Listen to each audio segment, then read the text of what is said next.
Bismillahirrahmanirrahim. Assalamualaikum warahmatullahi wabarakatuh. Sebelumnya, perkenalkan nama saya Ayuna Mira, salah satu mahasiswi di Universitas 19 November Kolaka. Jurusan Pendidikan Geografi, Angkatan 2018. Baik, maksud dan tujuan saya untuk membuat video pembelajaran kali ini, yaitu untuk menyelesaikan salah satu tugas final mata kuliah perencanaan wilayah yang diampuh oleh dosen yang terhormat Ibu Gebi Nanda Karisma SPD MSc. Baik teman-teman, silahkan kalian simak video berikut ini. Oke teman-teman, seperti yang telah diketahui, nama mata kuliah ini yakni perencanaan wilayah. Ada perencanaan dan ada wilayah. Ada dua kata, perencanaan, wilayah. Nah, sehari-hari pasti kita semua sering mendengar kata perencanaan wilayah. Maka sebelum saya menjelaskan inti daripada materi ini, kali ini saya akan menjelaskan terkait definisi perencanaan itu apa saja, wilayah itu apa saja, dan konsepnya itu seperti apa.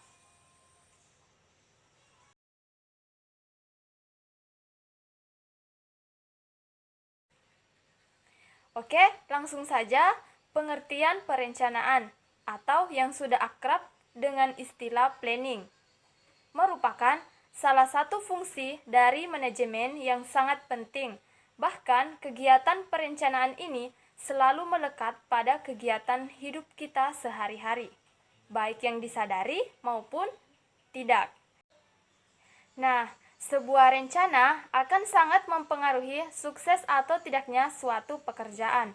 Karena itu, pekerjaan yang baik adalah yang direncanakan dengan sebaik-baiknya dan kita melakukan pekerjaan itu sesuai dengan yang telah direncanakan. Intinya, perencanaan itu adalah sebuah planning atau rancangan kita untuk melakukan suatu kegiatan atau suatu pekerjaan. Nah, kemudian pengertian wilayah.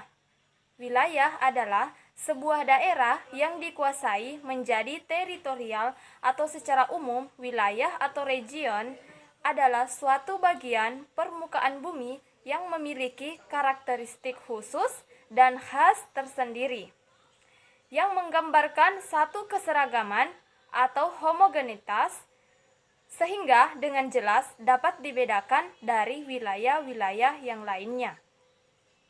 Nah, wilayah atau bagian daerah di permukaan bumi dibatasi oleh kenampakan tertentu yang bersifat khas dan membedakan wilayah tersebut. Misalnya, wilayah hutan berbeda dengan wilayah pertanian. Wilayah kota juga berbeda dengan wilayah pedesaan. Mereka memiliki ciri khas masing-masing. Jadi, di sini saya menyimpulkan bahwa perencanaan wilayah adalah suatu proses perencanaan pembangunan yang bertujuan untuk melakukan perubahan menuju arah perkembangan yang lebih baik bagi suatu komunitas masyarakat, pemerintah, dan lingkungannya dalam wilayah tertentu dengan memanfaatkan berbagai sumber daya yang ada dan harus memiliki orientasi yang bersifat menyeluruh, lengkap, dan berpegang pada asas-asas prioritas. Tentang fungsi perencanaan. Nah, fungsi perencanaan pada dasarnya adalah suatu proses pengambilan keputusan sehubungan dengan hasil yang diinginkan dengan penggunaan sumber daya dan pembentukan suatu sistem komunikasi yang memungkinkan pelaporan dan pengendalian hasil akhir serta perbandingan hasil-hasil tersebut dengan rencana yang dibuat. Adapun faktor-faktor perencanaan wilayah yaitu yang pertama, potensi setiap wilayah berbeda-beda. Yang kedua, perkembangan teknologi, kesalahan perencanaan di masa lalu. Nah, yang ketiga, kebutuhan akan lahan yang semakin meningkat. Baik teman-teman, kita lanjut ke materi selanjutnya, yaitu terkait perencanaan spasial atau perencanaan tata ruang. Nah, perencanaan tata ruang yang dikemukakan oleh Collingwood dan Nadine, perencanaan spasial itu terkait dengan masalah koordinasi dan integrasi dari dimensi-dimensi spasial atau dimensi keruangan, dari kebijakan-kebijakan sektoral melalui strategi berbasis teritorial. Sedangkan di Indonesia sendiri, itu berlandaskan pada Undang-Undang Nomor 26 Tahun 2007 tentang penataan ruang. Nah, ada beberapa gambaran tentang Undang-Undang Nomor 26 Tahun 2007, yaitu yang pertama ada definisi ruang, tata ruang, struktur ruang, dan pola ruang. Oke, yang pertama definisi ruang. Definisi ruang itu adalah wadah yang meliputi ruang darat, ruang laut, dan ruang udara, termasuk ruang di dalam bumi, sebagai satu kesatuan wilayah tempat manusia dan makhluk hidup lain hidup, melakukan kegiatan, dan memelihara kelangsungan hidupnya. Yang kedua, tata ruang adalah wujud ruang dan pola ruang. Baik, selanjutnya yang ketiga, struktur ruang.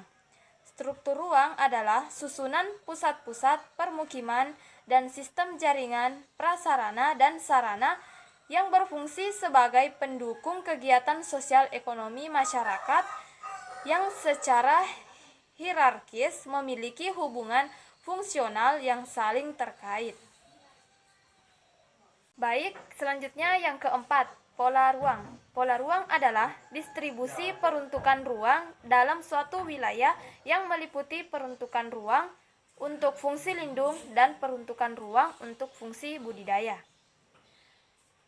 Nah, teman-teman, perbedaan fungsi kawasan lindung dan fungsi budidaya yaitu fungsi kawasan lindung itu mencakup sumber daya alam dan sumber daya buatan. Sedangkan fungsi budidaya diimplementasikan ke dalam kawasan budidaya yang merupakan wilayah yang ditetapkan dengan fungsi utama untuk dibudidayakan sumber daya alam manusianya dan sumber daya buatannya. Nah, Direktorat Jenderal Pengendalian Penguasaan Tanah dan Pemanfaatan Ruang melakukan penataan ruang pada suatu wilayah agar sesuai dengan fungsinya, mempunyai landasan hukum yaitu Undang-Undang Nomor 26 Tahun 2007 tentang penataan ruang. Penataan ruang merupakan hal yang sangat penting untuk mewujudkan lingkungan yang aman, nyaman, produktif, dan berkelanjutan. Nah, dalam pasal 35 Undang-Undang Nomor 26 Tahun 2007 dijelaskan tentang kinerja penataan ruang yang isinya tentang pengaturan wilayah sesuai dengan fungsi kawasan atau zonasi, penjelasan tentang perizinan, tentang insentif atau reward yang diterima masyarakat, serta disinsentif jika masyarakat melakukan penataan ruang, juga pengenaan sanksi jika pelanggaran telah terbukti.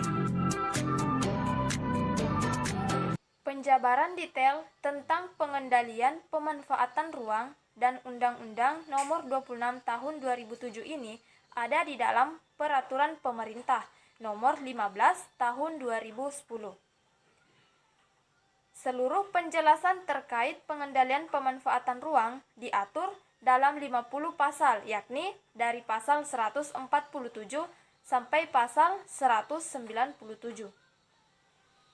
Baik teman-teman, itulah materi yang dapat saya paparkan.